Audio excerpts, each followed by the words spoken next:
Ang Senado ay dapat boses ng mamamayan. Bakit niya bubusalan? Talagang hindi na siya karapat-dapat mamuno dito.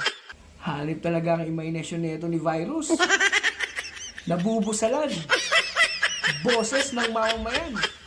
Hanip. Kayo ang nabubusalan.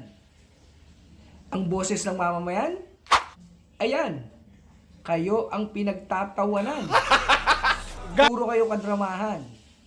Puro kayo kaartihan. Meron pa nga dyan, nagtatapang-tapangan. Naghahamon pa. Ano to? Akala mo, studio mo? Hindi nyo na kayang lokohin ang taong bayan. Hindi nyo to madadaan sa dramahan. Kahit mag-walk out pa kayo, wala kaming pakialam. Hanip, ang Senado, pumapalakpak daw ang bisita. Bisita ba yan? O baka komunista? Hanip, sakop na nga ang Kongreso. Pati sa Senado, nakuha na rin ng kaliwang grupo. Yung mga kakampi ng inapi. Nasa na kayo?